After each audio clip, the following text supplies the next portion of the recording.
Welcome, Lisa, to the Teach Music Online Teacher Spotlight interview. Thank you for joining me. Oh, thank you for having me. I'm so excited to be talking with you face to face. This is great. Yes. I want to Yeah. jump straight in, and I want to know how you found the Teach Music Online program. I was thinking about that last night and I'm like, where did I actually see this for the first time? I remember seeing a couple of the free videos that you had posted during when everything was shut down and everybody was online. And so I had seen some of that and had watched a few of the videos. The one that I really remember was how to avoid fatigue during your online lessons. And that really helped. That was great because it is easy to get tired. So through that, it led me to the webinar on the course.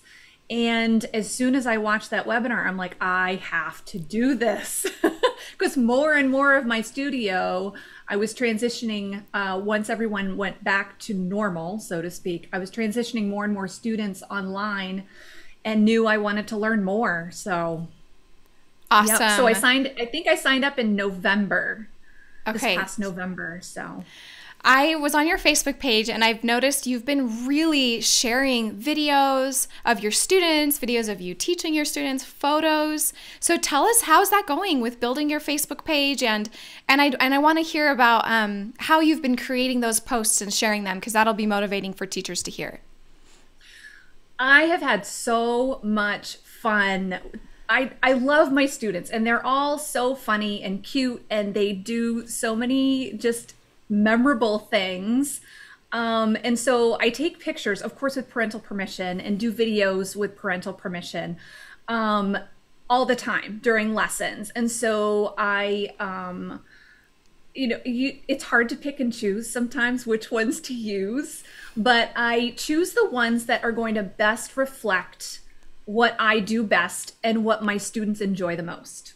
So a lot of them are the screen share activities that we do. Some of them are a piece that a student has worked really hard on and has accomplished. Sometimes it's just something super cute that one of my preschoolers does. So, and sometimes I have this one student, we do show and tell every single week, and it is just adorable. So she'll bring me, like one week she had her pet rabbit in lessons, or she'll have a stuffed animal. So I share fun things, but also educational things. And then I just write a little something about it, whether it's, about show and tell or talking about the screen share activity that we're doing and what we're learning with this particular screen share activity. And I schedule them ahead of time, which has been a game changer for me. Wow. I was not consistent with that before because I didn't know I could schedule them ahead of time. Once I knew that, and through the studio management course that you put in there and the guidelines, I'm like, oh, I can do this once a month. I can totally do this. And it has made a huge difference in my consistency and also what people are seeing too, because I'm doing it all at once instead of just a little bit here and a little bit there. So I can see my lineup of what I want to post and what I want people to see and what I want the parents to see of their kids too, because that's important too for the parents to get I don't want to show the same kid all the time, which is easy to do when you're just doing it one post at a time. Oh, that's such a good point. When you schedule it in advance, you can kind of see the order or maybe create a content calendar and go, oh, I can highlight this age group and then this age group and then the student who's learning this type and this type. It's a way to show that you're a really fun teacher. Yeah. Yeah. I love it. Oh, we have so much fun. I'm wondering, are you letting the parents know when you highlight their students so that they can reshare that or post it? Yes, I do. I have Awesome. a couple different ways that I do that. So parents that are okay with their students' faces online, I tag them in the post and let them know that their student is in there. If it's a parent who does not want their student's face shown or their name shown, I send them a separate text, or if I'm doing an email anyway, I'll send them an email. But yes, Okay. I let them know, and yeah. That's a good, it's great way, it's a great way to market your studio, because that's going to be shared on that parent's page to a whole new group of friends and people that they know. And because you're online, you can accept students in other states. Yeah, I actually started teaching online in December of 2018. I started with 3 students. I had in-person students always up until that point, but I have a niece in Indiana. I have 2 nephews in New Jersey, and they really wanted me as their teacher. So I'm like, okay, let's try this. So they were kind of my guinea pigs. And it has worked so well. I was so thrilled with, and my niece was 3. So we were doing preschool lessons online. So not only was that, that was a relatively new thing for me to be teaching preschoolers, but it was also doing it online. So I was just floored how well lessons could translate and transition to online and still be as effective, still be as fun. And I still get to see my niece and my nephews every week. It's great. Teachers listening to this need to know you approached online lessons with so much optimism and excitement that you were set up for success. Like, I can see it in your face. I can see it on your Facebook page. Like, you just radiate this enjoyment, and that's not always natural for teachers, and that's okay. Like, if you don't naturally feel excited about learning technology or figuring things out, that's why we have the course, right? That's why we have tutorials to help people get to where you're at, because you clearly are enjoying it, and you enjoyed it from December 2018, even though it was brand new to you. Yeah. Oh, it's been great. And once I started getting more comfortable with, and we actually started on Skype, which I'm so glad we've transitioned over to Zoom. It's so much easier to navigate and do different things with. But even just starting out, it was just, definitely a learning curve, but it was enjoyable, and they loved seeing me every week. And, we would do different activities, different games. And at that point, I didn't know how to screen share. So I would mail them games. And so I would have a game on my end, and they would have a game on their end, and we would play it together, and it worked. It was so much fun. Oh, that's so great. Yeah, and so then it just grew from there. I started accepting more online students, and when the everything shut down in March of 2020, I already had about half of my studio online. So for me, the transition was really not that big of a deal. It was a big deal because of what was going on in our world and all the, the collective panic and the collective stress of what was going on in the world. So I had to approach my students differently, and approach lessons differently, a little more lighthearted, maybe a few more games. Maybe we don't do a whole lot of playing this week on the piano, but the transition really went very well. And many of those students have continued online. Oh, that's great. Are you planning to stay online with most of your students? What's kind of your future goal?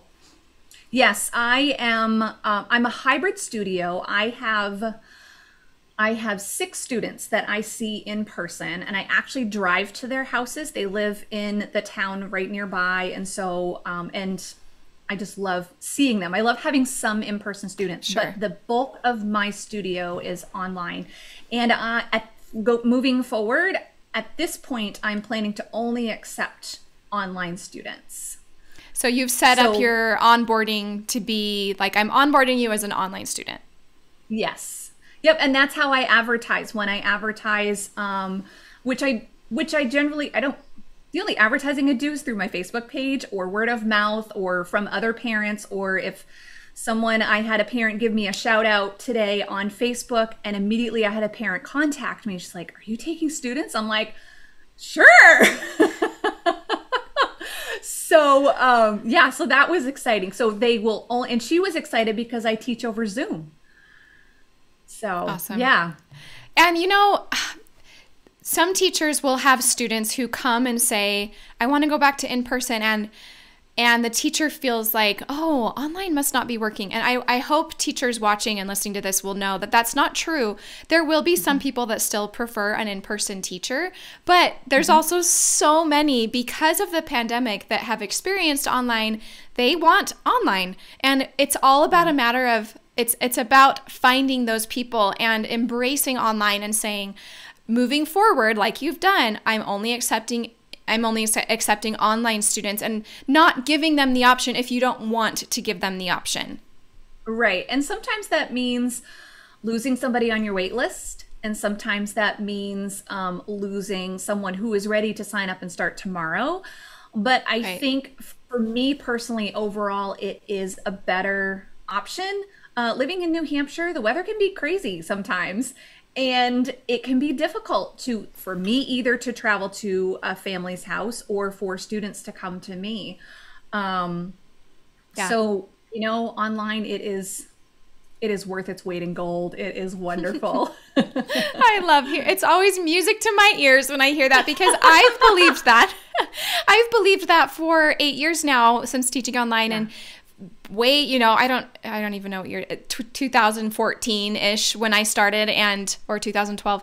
And looking back then, I mean, there weren't hardly any teachers doing it. And when I'd talk about it, parents would go, wow, that sounds awesome, because instantly they think of the convenience for themselves and for their child, so they don't have to drive them to lessons. But teachers were always the most intrigued, like, how does that even work? And a lot of people would go, I don't know that would be the best option. All kinds of opinions. But it sounds like you were also an early bird. It's been almost 3 years for you, pre-pandemic to going online. So you've had the time to really embrace it as well. And it's been great. I'm so thankful that I've had the opportunity to start off pre-pandemic, because I think I know so many teachers who were just thrust into that all of a sudden, or lost their studio because of that. I lost one student because of the pandemic, and it was an adult student who lost her job. So that's completely understandable. I did not lose anyone, and have not lost anyone since then. Even those that I have said, no, we're going to stay online.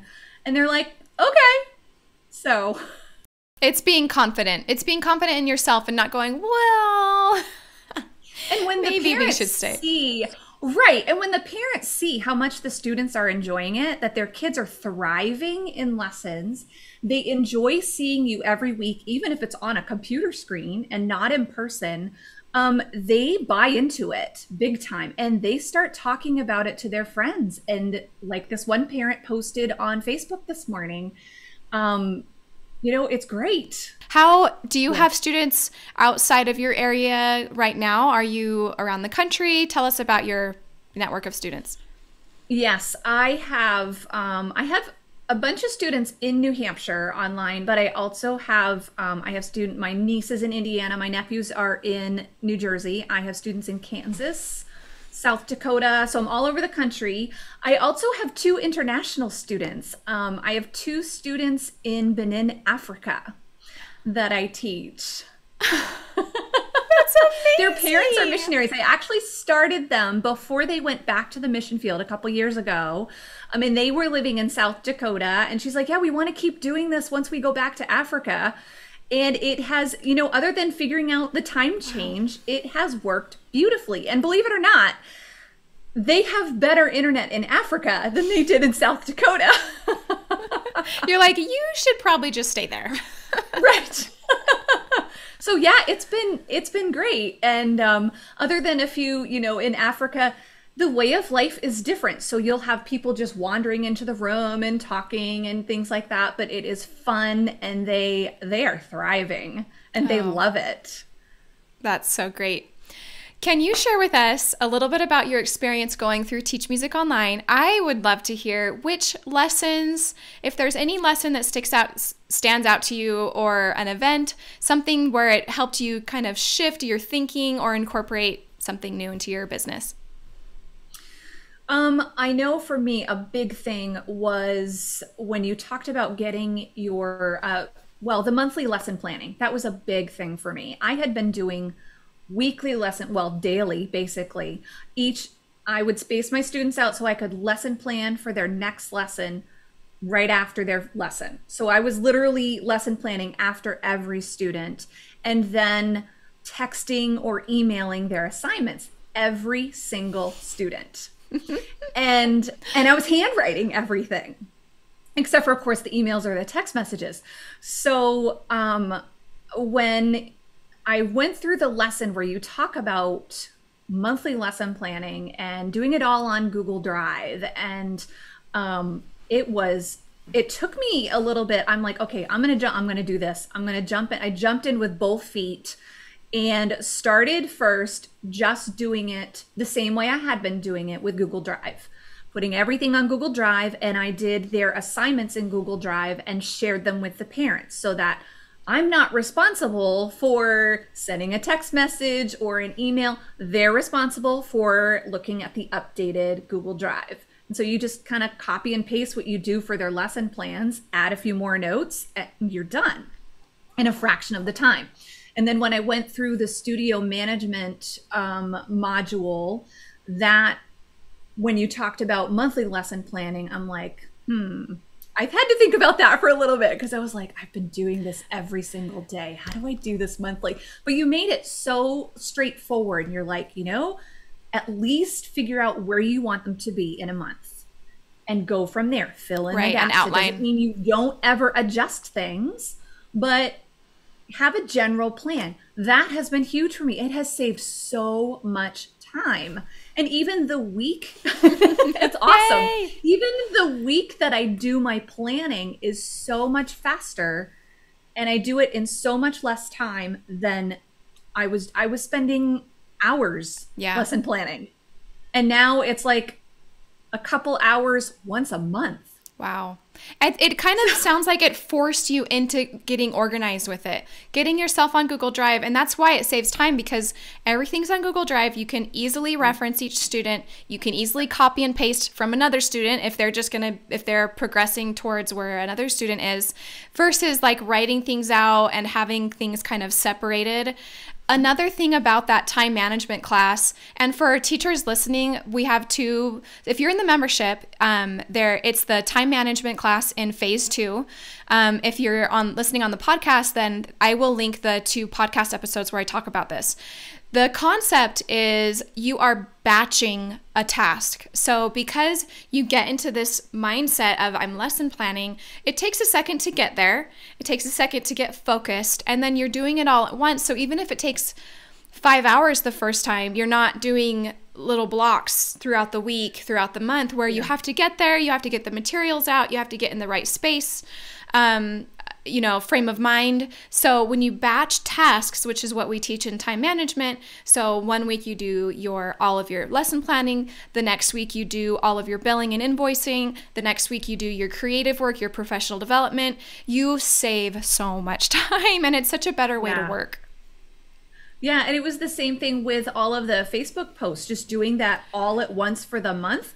It really didn't take that long. It really doesn't. It takes me an hour maybe, and it just depends on how much I want to write about. I don't write a whole lot in the posts because I want the focus to be on the picture or the video. I want that to be the focus, not what am I blabbing about that people are gonna read. They don't need to read what I have to say. They need to see the results.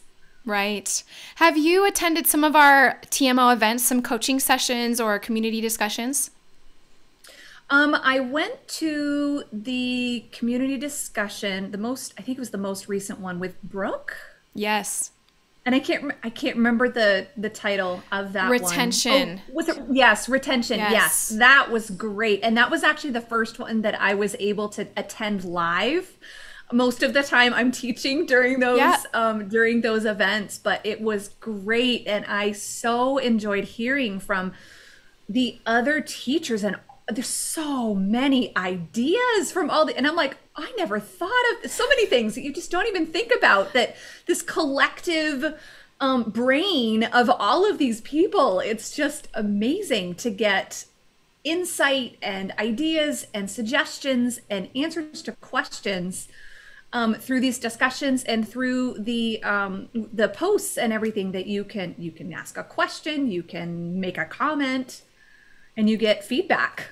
Yes, it has morphed into this amazing collective community over the past year and a half or so, where we have teachers, first of all over the world, that teach all kinds of students, all kinds of instruments, but everyone is running a studio business, and everyone has the same goal in that they want to change the lives of their students, but they also have a business to run, and they need to make money, they need to make an income, and they need to, a lot of them, support their family on this. So there's so much skin in the game, right? There's so much like, this is my all, this is my everything, this is so important to me. And when something matters that much, it means a lot to be able to share your experiences with others and learn from others' experiences as well. Mm-hmm. Yeah. Oh, it's been so beneficial to me. And some weeks I don't get on there as much as other weeks, but when I do, I'm like addicted, and I don't want to leave. And I'm like, oh, I got to go make dinner, but I want to read this one more thing. Watch one more video. Oh, that's good. That's good to hear. You mentioned that you raised your rates I don't know when you raised your rates, but tell us about the rate calculator and how that kind of helped you figure out that you could be charging more. Mm-hmm. Well, I kind of knew I should be charging more anyway before I did the rate calculator, but that was definitely an eye opener to see, okay, what really should I be charging? And, it was helpful to put all of that stuff in one place, because, you kind of know in your head what your expenses are and different things, like, at least I do. I have I have a head for numbers, so I remember that kind of stuff, but to actually see it laid out on paper, I'm like, I really should be charging more. And especially at the time, I was traveling twice a week. I homeschool my kids, and we travel an hour away to a homeschool co-op. And so I would teach students while we were already out there. And now this fall, we will not be traveling there. So those students are all transitioning online.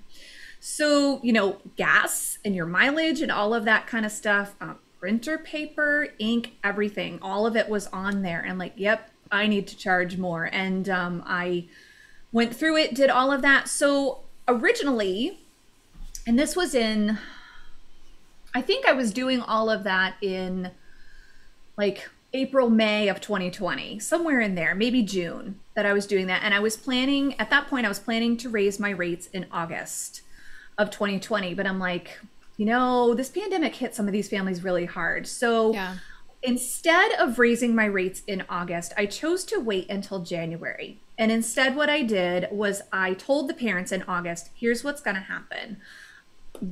I'm raising my rates. This is what the new rate will be. And I've chosen to not raise them now because I know this has been a tough year. So we're going to wait until January of 21 for these rates to be raised. I had no negative feedback, none, not even a question. I left myself very open to answering questions if anyone had any concerns, anything like that. And all the parents, I got nothing but positive feedback. They're like, yeah, you probably should.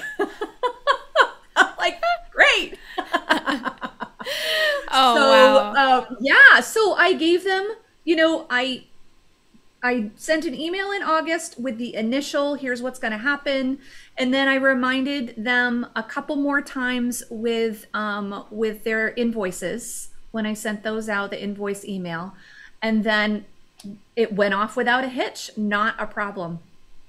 Oh, it's encouraging for teachers to hear that, because I strongly believe that teachers can and should raise their rates every year, if not maybe every few years. And, some teachers haven't raised their rates in 20 years or ever rate, they kind of chose a rate. The good thing about online lessons is there is this kind of mythical idea that you have to charge what other teachers are charging in your area, which is not true. It is good to know what other teachers are charging. I think it's wise as a business owner to know, but you definitely don't have to feel any kind of obligation to charge the same as other teachers. But especially when you move online, you have your expertise, your knowledge, and the promise of transformation that you provide your students, that determines what you charge, the results that you give. And that doesn't matter. It doesn't matter if you've been teaching for a year or for 30 years. That's the real result we're providing, and teachers can charge a lot for that. And I feel like a lot of teachers underplay the value they provide. And then when you move online, you have students all over, so they don't really question what you charge anymore because you're a teacher in another state. It doesn't really matter. And for some of them, depending on the area they are, I'm a bargain.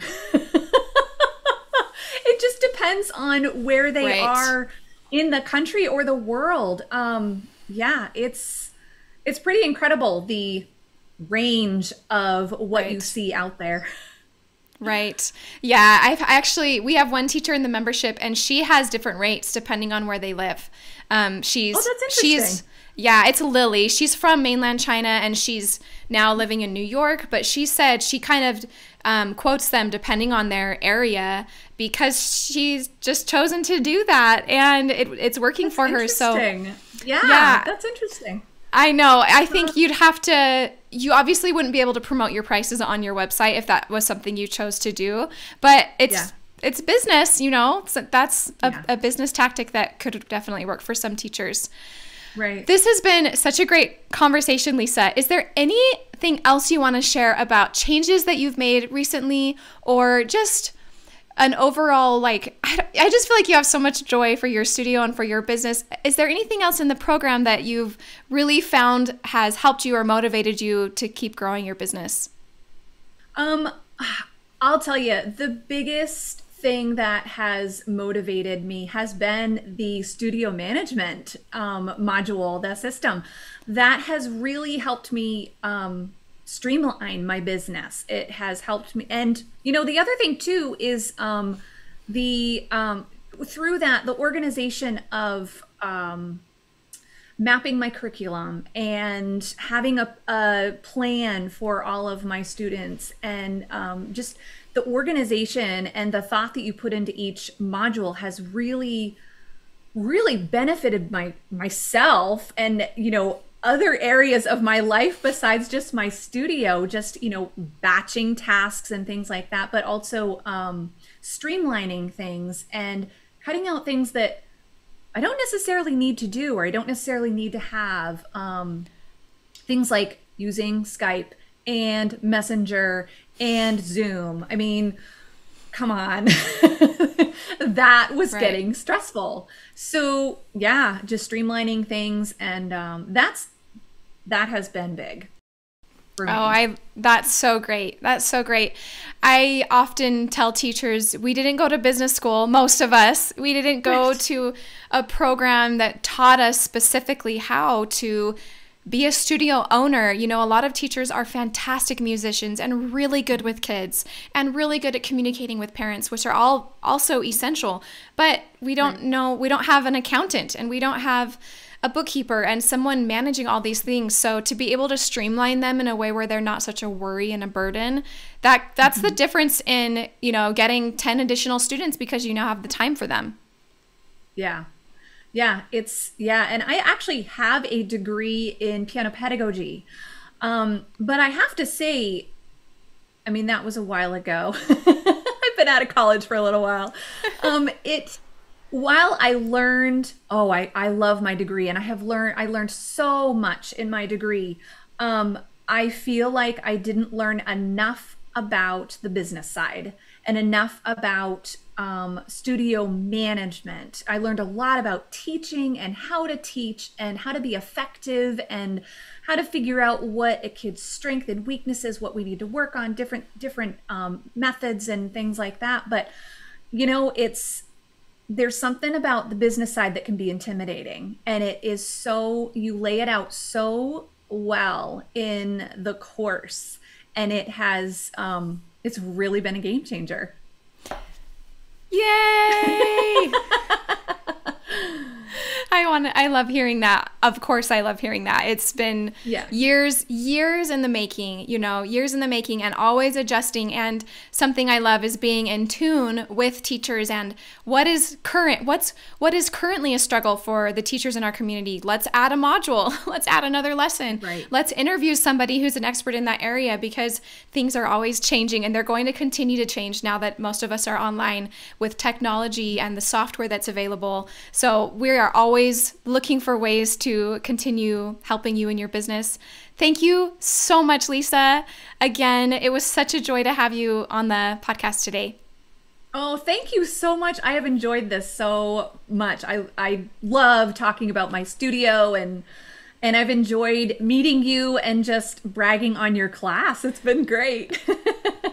Thank you, Lisa.